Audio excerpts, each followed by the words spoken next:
Es día jueves 24 de septiembre, la emisión de la mañana del Comercio TV llega a las pantallas de Televicentro. Una nueva hora del informativo, muchas gracias por siempre preferirnos. Y claro, veamos cómo está el tráfico en la ciudad de Quito. A esta hora se presenta una movilidad un poco movida, sobre todo sobre la avenida Mariscal Sucre hacia el sur de la ciudad. Viene desde el sur del sector del centro de Quito y estamos bordeando el Panecillo. Justamente este bosque que dice bosque Panecillo, pero poco a poco ese bosque también lo están talando autoridades. Ahí vemos la Mariscal Sucre, que tiene mucho tráfico a la altura de los túneles y que se va diversificando hacia la Ciudadela Universitaria, Miraflores. Si vemos un poco más hacia el occidente, al oriente de la ciudad, vamos a mirar la autopista Rumiñahui. Ahí estamos viendo que tiene en la bajada algunos focos complicado el tráfico. Esta es la Simón Bolívar, donde también en este trébol que une hacia la autopista norte y sur, también tiene algún punto de tráfico fuerte. Si miramos al trébol de la ciudad, estamos sobre la José María Velasco Ibarra, también vamos a encontrar un poco de tráfico, y si vamos hacia el norcentro de la ciudad de Quito, vamos a ir encontrando que la ciudad poco a poco se va encendiendo. Miren ustedes, esta es la avenida Pichincha, vía importante, se une con la Gran Colombia. Aquí estamos viendo Gran Colombia, que tiene flujo vehicular fuerte a esta hora sobre el inicio del centro histórico y claro, el inicio también del centro norte de la ciudad. La avenida 12 de octubre, Patria, presentan flujos de tráfico, no incesantes, pero hay tráfico a esta hora. Acá tenemos un ligero embotellamiento sobre la avenida 6 de diciembre, estamos sobre la Colón, la Urbina y también la Plaza Gabriela Mistral, donde se presenta algo de tráfico. Si miramos un poco más hacia el norte de la ciudad, vamos a encontrarnos algo también de tráfico sobre la avenida República. Esto ya sobre el Parque La Carolina tiene tráfico, la avenida República, Amazonas y Chiris. Hacia el norte no presenta mayor tráfico e inconveniente. La avenida Amazonas sí tiene algún punto de tráfico, sobre todo en los semáforos. Si vamos un poco más hacia el norte de la ciudad de Quito, la Galo Plaza Lazo, en las intersecciones tiene tráfico. Estamos ya sobre el Parque Bicentenario y ahí usted puede ver Galo Plaza Lazo, que también las intersecciones justamente en la avenida de los Maestros tiene tráfico. Si seguimos más al norte, vamos a encontrarnos hacia la Simón Bolívar, sectores de Carcelina Industrial que presentan tráfico incesante. Así amanece Quito a esta hora, revisando desde el sur, centro y norte, centro norte y norte de la ciudad.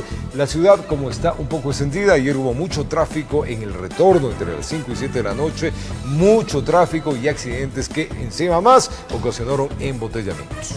La recomendación es utilizar de manera adecuada y responsable los salvoconductos. Si bien las autoridades dijeron que no van a haber sanciones durante estos 15 días que van a socializar cómo será el procedimiento de los nuevos salvoconductos del municipio, no por ello podemos salir con los autos sin control, porque pasan inclusive accidentes de tránsito lamentables. Hay que ser responsables con toda la normativa. Recordemos que la pandemia no ha pasado, la pandemia está presente y como ustedes han escuchado en las noticias, Europa, que fue los primeros en tener la pandemia más fuerte, ahora están con un rebrote y nosotros no esperemos que nos suceda lo mismo. Para eso hay que cuidarnos. El comportamiento ciudadano es imprescindible para evitar un rebrote, así que la recomendación de siempre, las 3 normas indispensables.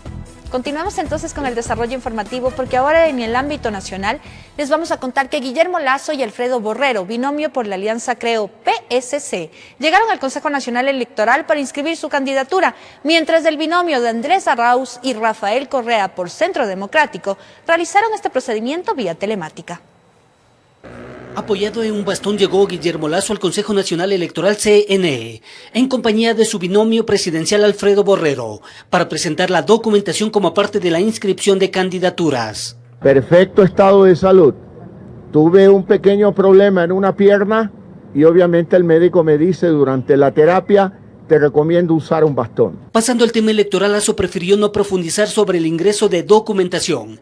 El martes pasado a las 22 horas, vía telemática, del binomio Andrés Arauz-Rafael Correa, a pesar que Centro Democrático en días pasados había anunciado que sería Arauz-Carlos Rabascal. Nosotros somos respetuosos de la autoridad del Consejo Nacional Electoral, quien tiene que luego de la inscripción calificar a los binomios y darlos por aprobado o observado. Desde el CNE en el norte de Quito se trasladaron a un hotel en la capital para ampliar su plan de trabajo ante los medios de comunicación. Este es el binomio del cambio. Respondiendo inquietudes de la prensa. Yo he felicitado la decisión de la Corte Constitucional del Ecuador de llamar a una consulta popular. Que los cuencanos democráticamente decidan su futuro. Y jamás permitiremos un proyecto minero, petrolero, de cualquier orden, que contamine fuentes de agua, pajonales y páramos. Con relación al tema del Fondo Monetario Internacional, deberemos mantener todas las mejores relaciones internacionales en todo campo, financiero, comercial, político.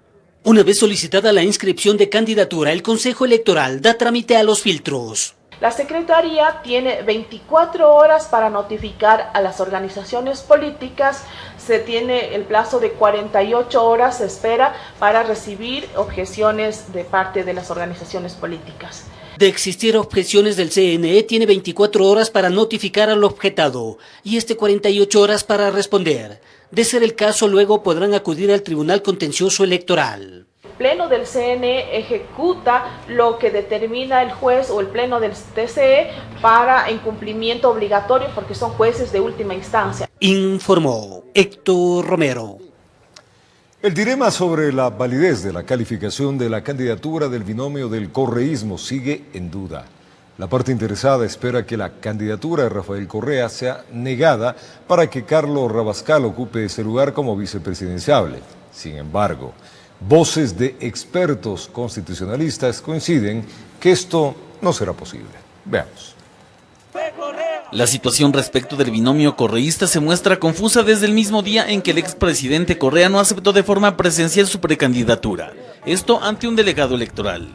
En ese marco indican que será imposible que el lugar lo ocupe un nuevo postulante, porque como tal nunca existió la aceptación de la precandidatura. Si usted no completa estos dos procedimientos previos, elección primaria y aceptación de la precandidatura, que en conjunto reúnen el procedimiento de democracia interna, usted no va a poder ser calificado luego como candidato a cualquiera de las dignidades de elección popular. A pesar de ello, la alianza UNES con Centro Democrático, que conglomera al correísmo y los grupos denominados progresistas, han decidido insistir en la figura de Correa como presidenciable. El porqué, simple. Al ser rechazado Rafael Correa por la inhabilidad adherente a la sentencia judicial por el caso Sobornos, se solicitaría un nuevo candidato, es decir, entraría el ingeniero comercial Carlos Rabascal. Fue público y notorio que Rafael Correa Delgado aceptó la candidatura. Simplemente un funcionario del Consejo Nacional Electoral no le entregó el formulario físico. Bueno, pues ante eso Rafael Correa Delgado está inscrito electrónicamente, por lo cual se debería dar paso inmediatamente a la calificación del binomio, primero Arauz Correa y posteriormente Arauz Rabascal. Pero si bien el segmento correísta se juega nuevamente esta carta, entendidos en derecho señalan que al final de cuentas el Consejo Nacional Electoral terminará descalificando el binomio. Esto al no existir posibilidad legal de reemplazar a Correa. Jurídicamente Rafael Correa no ostenta ninguna precandidatura a la vicepresidencia de la República, y en esas condiciones hemos venido sosteniendo insistentemente que al no ostentar ninguna precandidatura, él no puede ser reemplazado. Usted no reemplaza algo que no existe. Dentro de toda esa problemática, solo la autoridad electoral tendrá la última palabra, ya que será su pleno quien analice la situación y emita un pronunciamiento definitivo.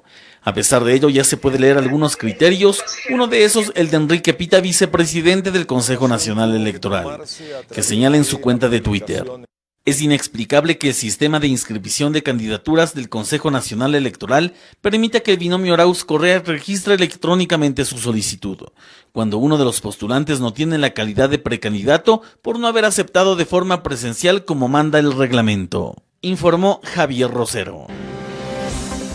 Y mucha atención porque la convocatoria para los ciudadanos que puedan acreditarse como observadores electorales fue aprobada por el Pleno del CNE. Esto y más se lo contamos al volver. Somos El Comercio TV.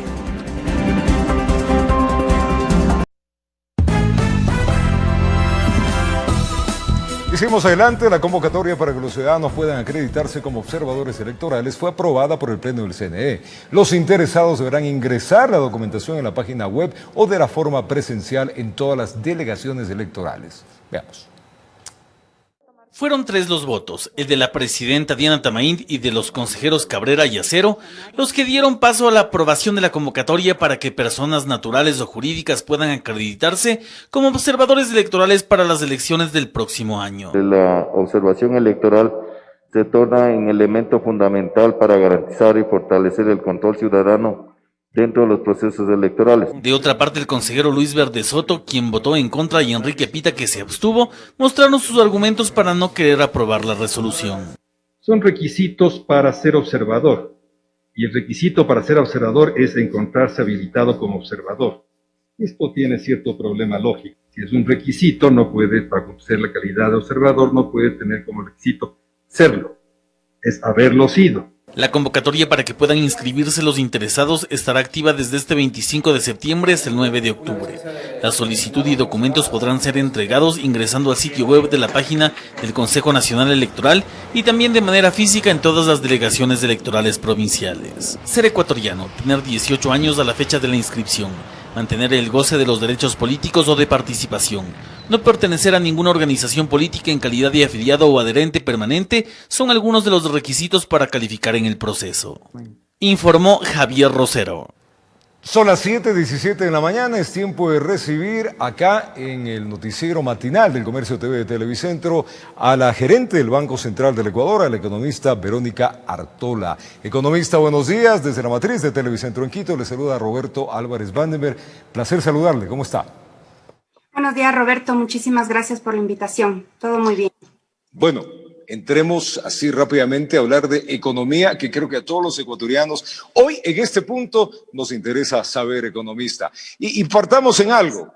¿Qué diferencia tenemos de la crisis que estamos viviendo a la crisis que vivimos los ecuatorianos en el año 1999? Roberto, esa es una buena pregunta porque, claro, a veces creemos que es lo mismo. En el año 1999 fue una crisis interna, una crisis del sistema financiero, en donde muchos problemas tuvimos justamente, sobre todo con los bancos en el país. Ahora es una crisis global muchísimo más complicada, en donde no solamente depende de los factores internos que nos afectan aquí en el Ecuador, sino sobre todo en los externos. ¿Y a qué me refiero? Con los externos podemos vender menos, con los externos también ha bajado el precio del petróleo. Con este tema interno también hemos recibido menos recursos por recaudación tributaria. Entonces son algunos factores que en el año 1999 no vimos. Incluso en el 99 el decrecimiento o cuánto cayó la economía bordeaba el 4%. Ahora nuestras estimaciones son que podrían llegar hasta el 10% lamentablemente en este año 2020. Y nuevamente digo porque no solamente depende de un tema interno, al ser externo también no viene inversión extranjera directa. Es más difícil también tener recursos de financiamiento en buenas condiciones en el exterior y por eso en este momento la crisis es más complicada de la que vivimos en 1999. Y ese marco es importante que la gente lo sepa y el ciudadano para no tener estos parámetros de comparación. Usted habló hace un momento, economista, de que podríamos llegar al 10% en la caída del PIB. Pero la previsión era de 9.6. ¿Esta es la peor caída? ¿O el escenario, como se dijo, llegará hasta 10, 11 a 12? Este es el peor escenario, el 9.6 que nosotros tenemos como Banco Central.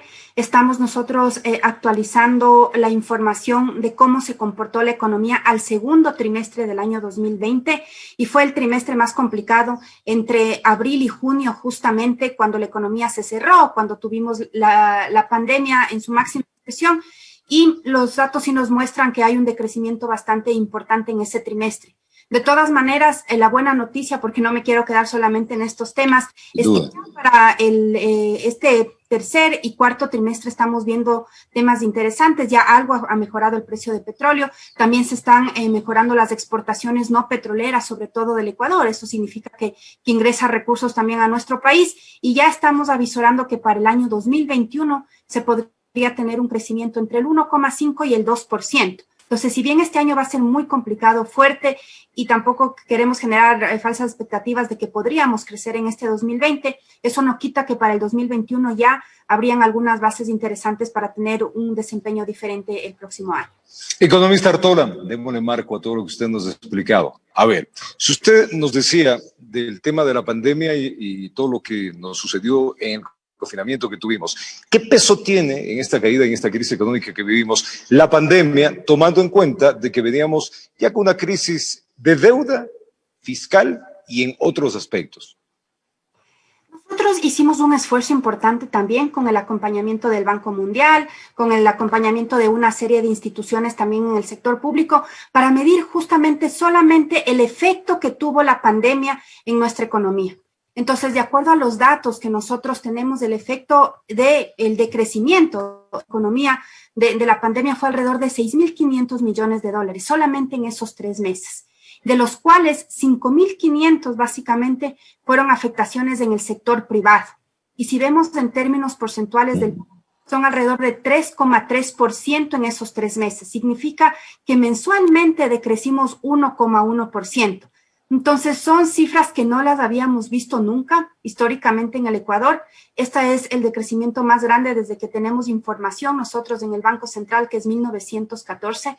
Entonces, un poco para dimensionar la gravedad. A veces creo que no se cuantifica y no se ve lo difícil que ha sido también para nosotros como gobierno nacional. Justamente nos ha tocado tomar medidas que no han sido fáciles, pero es justamente por esta caída, que esta caída es bastante fuerte. Como digo, 6.500 millones en 3 meses no lo habíamos visto nunca antes. Esta es la peor caída que hemos tenido en la historia del país y sin duda provocada por varios puntos: nueva pandemia, la crisis y la crisis fiscal. Con este marco, ahora sí, con este panorama, hablemos de las proyecciones económicas, tanto para el cierre de este periodo como para el que viene, tomando en cuenta lo que usted dijo, que ya no llegan los créditos de las multilaterales. Claro, ahí este mes, a finales de este mes, en los primeros días de octubre, ya nos están llegando los 2.000 millones de dólares del Fondo Monetario. Esperamos a final de año también 2.000 millones adicionales. En octubre esperamos también tener una parte de los desembolsos de China.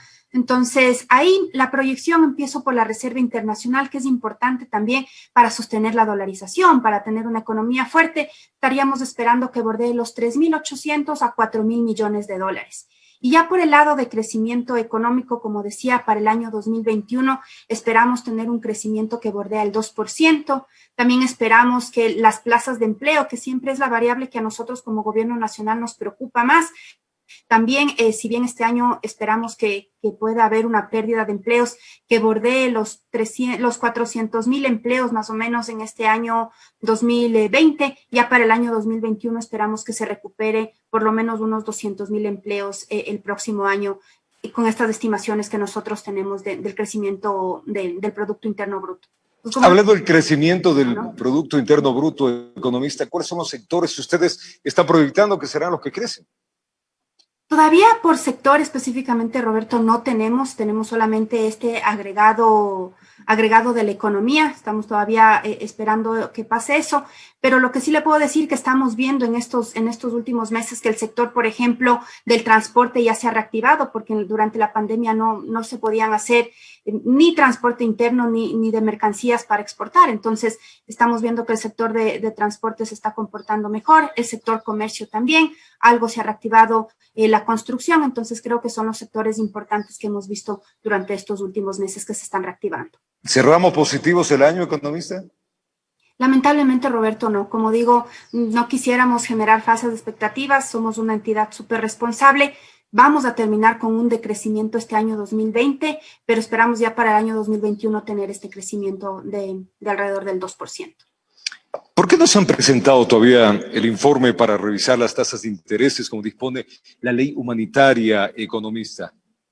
Roberto, ya fue presentado por el Banco Central. Justamente el día domingo nosotros enviamos como institución a la Junta.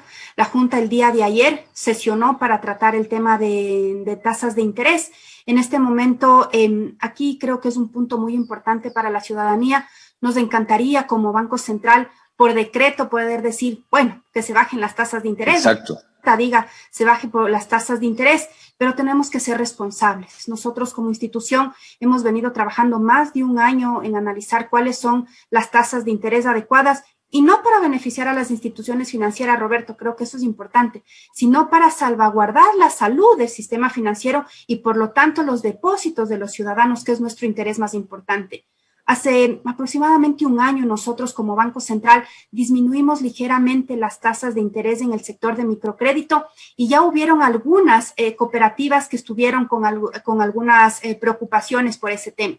Entonces, en este momento, tal vez los bancos pueden aguantar un poquito más y las cooperativas no. En esa línea y con este marco, lo que se ha hecho en la propuesta de Banco Central, trabajada con la Superintendencia de Bancos, de Economía Popular y Solidaria, Ministerio de Finanzas, es poner las variables que se necesitarían para cuantificar una tasa de interés. ¿A qué me refiero? El riesgo de los clientes, lo que se necesita o los costos de fondeo de las diferentes instituciones financieras para entregar crédito, y con eso durante los próximos 5 meses aproximadamente trataremos de delinear una metodología adecuada para el tema de tasas de interés que pueda castigar, por así decirlo, a algunos clientes, pero también beneficiar y bajar las tasas de interés a otros que tal vez tienen un mejor historial crediticio y de esa manera que sea un poco más competitivo el tema de tasas de interés en el país. Uno de los problemas, hablando economista, del tema de las tasas de interés es que en el tema de la pandemia, en la ley humanitaria, pues se preveía que no existía cobros de intereses por parte de la morosidad que puedan tener los ciudadanos en el momento de pagar crédito o cuentas de la tarjeta de crédito. En este caso se les difería. Los bancos lo que han hecho es unificar todo y cobrarlo. Y luego lo que le proponen es unificar el rubro general que tiene de la deuda y ahí a usted le clavan los intereses. ¿Eso está bien? Roberto, ahí la verdad nosotros como Banco Central no tenemos competencia en poder revisar eso específicamente, pero entendemos que la Superintendencia de Bancos y la de Economía Popular y Solidaria ha estado haciendo un seguimiento importante. Lo que siempre, y ahí coincido con usted, el espíritu siempre fue ayudar a los ciudadanos. Exacto. El espíritu siempre ha sido que no se cobre de más, que no haya interés sobre interés, porque eso incluso legalmente no es posible. Pero claro, ha habido algunas particularidades, bueno, que ya las entidades correspondientes tendrán que revisar, pero de lo que han dicho tanto bancos como cooperativas es que sí han refinanciado algunos créditos, ¿no?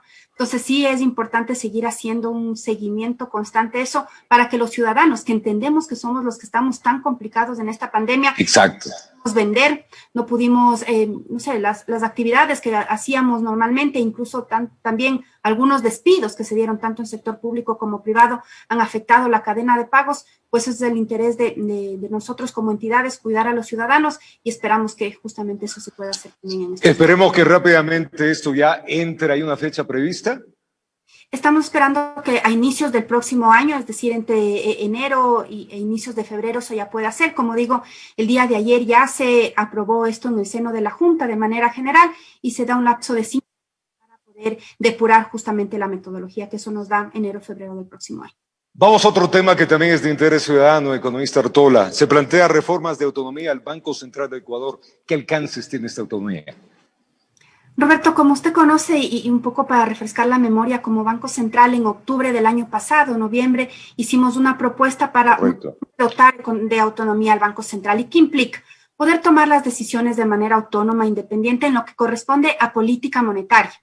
¿Y qué significa eso? Decidir justamente temas, tasas de interés, encaje, qué es lo que se requiere para salvaguardar la dolarización, en respecto a la Reserva Internacional. Entonces, lo que hemos hecho durante estos meses después de que la ley fue archivada es simplificar el articulado del Código Orgánico Monetario Financiero, en donde solamente se enfoque en esto, en dar autonomía al Banco Central a través de un directorio que sería nombrado o propuesto por el señor presidente de la República a través de una terna y elegido por la Asamblea Nacional, que fue uno de los temas que se debatió la última vez y que hemos acogido las observaciones de la Asamblea. También fortalecer el balance del Banco Central, es decir, que los recursos que estén en el Banco Central sean para justamente fortalecer la dolarización y que no se ponga en riesgo algún tema en ese sentido, y también dotar de esta autonomía técnica, administrativa a la institución que nos permite tener más fortaleza y confianza en nuestra institución. Entonces, de esa manera, creemos que está bastante depurada ya el articulado.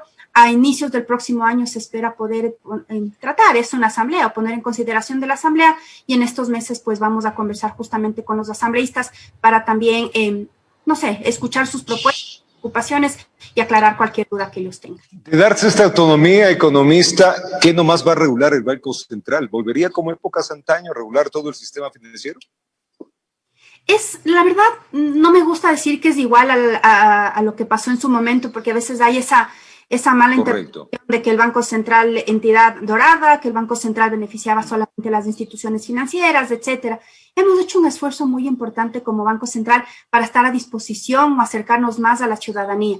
Entonces, ¿a qué me refiero? Que podríamos regular tasas de interés, podríamos regular el encaje que los bancos tienen en el Banco Central para de esa manera tener política monetaria. En esta pandemia, Roberto, sí creo que es importante que el Banco Central también juegue un rol, por ejemplo, de apoyar algo en el sector real. ¿Por qué no pensar en una alternativa sin poner en riesgo, obviamente, al Banco Central ni la Reserva Internacional, hacer alguna política de esa manera? Hemos hecho nosotros propuestas como banco, pero la dinámica en este momento es distinta porque tenemos que tener una aprobación en la Junta tal vez no pasa tan rápido. Entonces, de esa manera, al tener una autonomía y decisión propia dentro de la institución, creo que va a ser mucho más ágil para ayudar a la economía, ayudar a los ciudadanos, ayudar al sector real y, por supuesto, precautelar la dolarización.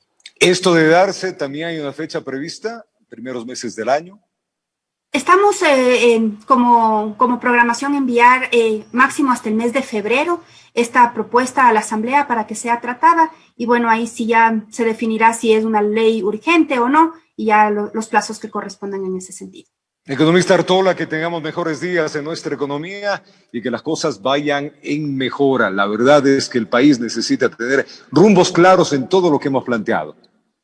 Así es, Roberto, y en eso estamos trabajando diariamente. Ha sido un año muy complicado, nunca nos imaginamos vivir tantas cosas, pandemia, precio del petróleo negativo. Recordemos que desde octubre ya veníamos con unos problemas después del paro que tuvimos en ese mes. Ha sido muchísimas cosas, pero estamos trabajando, estamos luchando y como Banco Central siempre a disposición de la economía, custodiando la dolarización y como usted dice, avisorando ya para el próximo año un Ecuador mucho mejor. Muchísimas gracias, economista Verónica Artola, la gerente del Banco Central del Ecuador, comentándonos algunos temas de interés que teníamos acá y que la ciudadanía quería saberlo. Que tenga un excelente jueves, economista. Muchas gracias, Roberto, en este jueves frío, para usted también. Frío, sí. ¿Verdad que sí? Buen día, vamos a una pausa, retornamos con más importante información.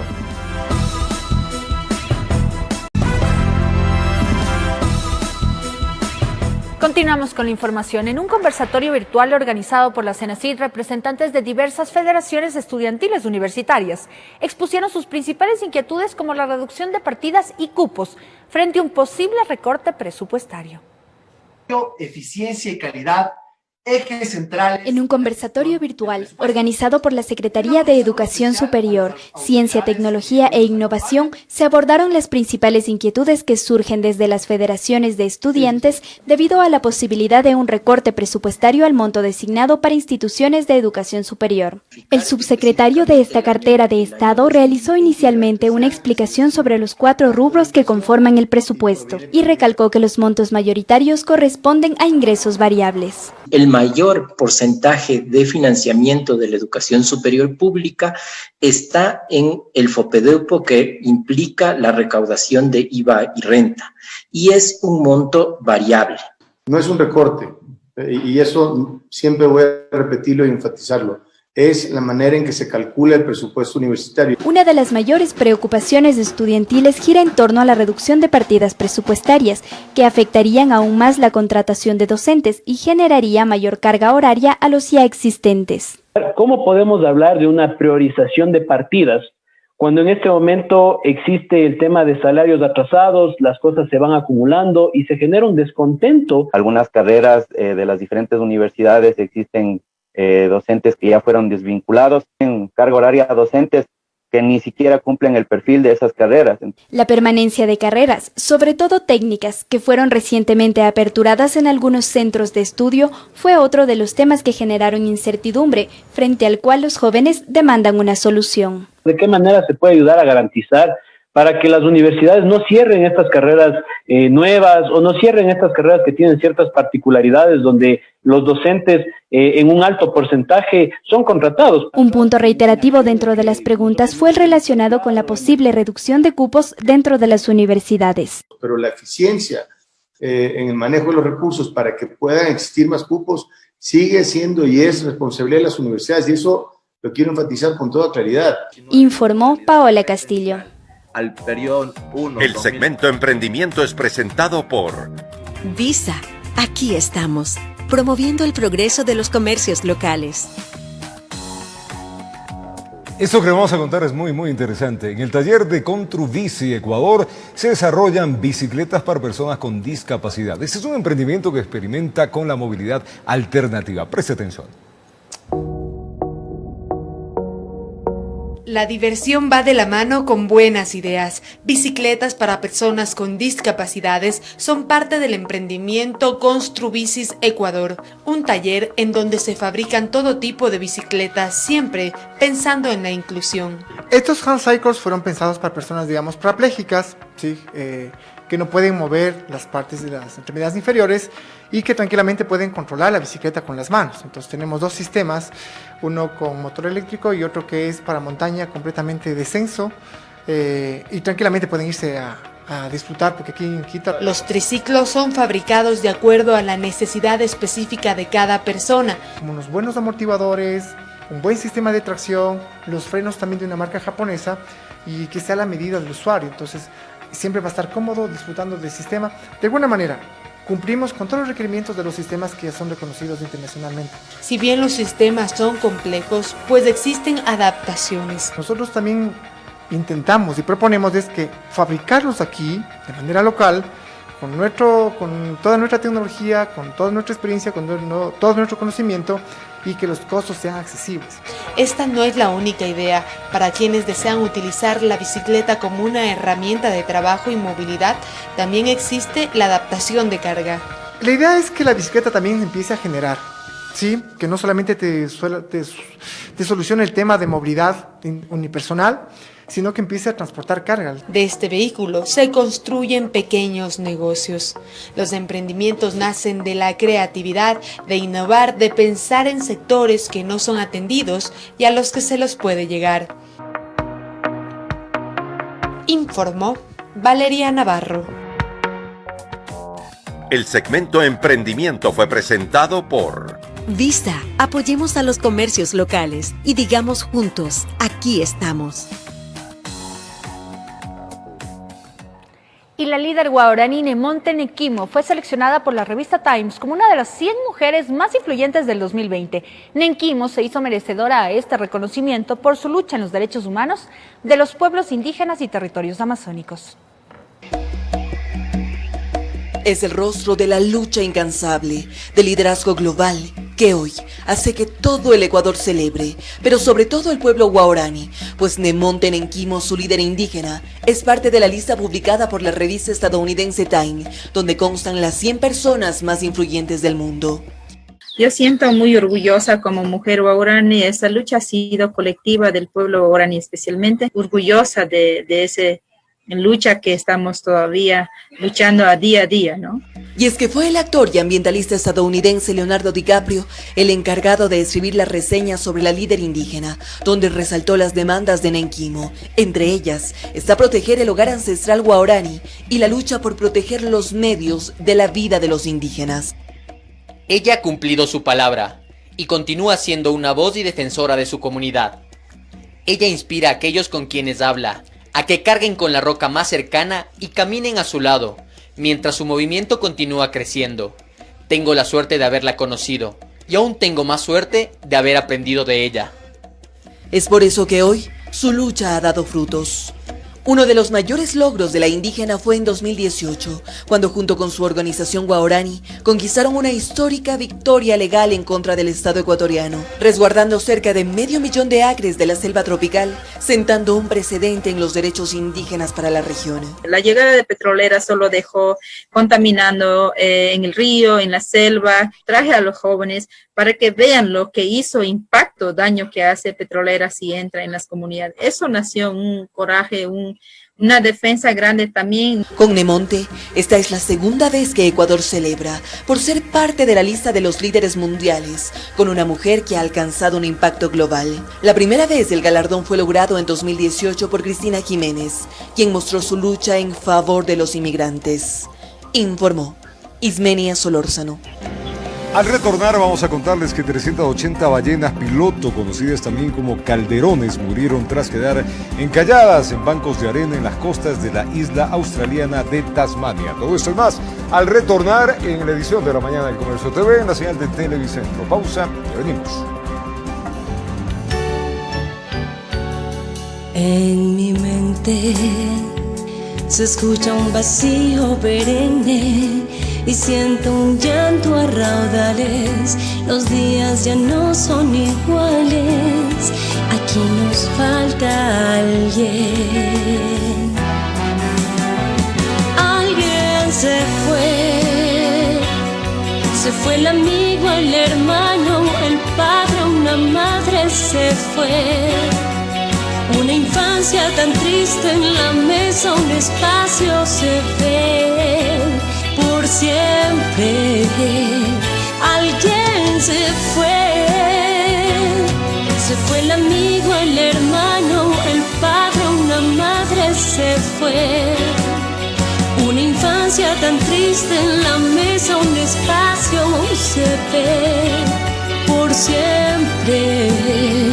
Alguien se fue.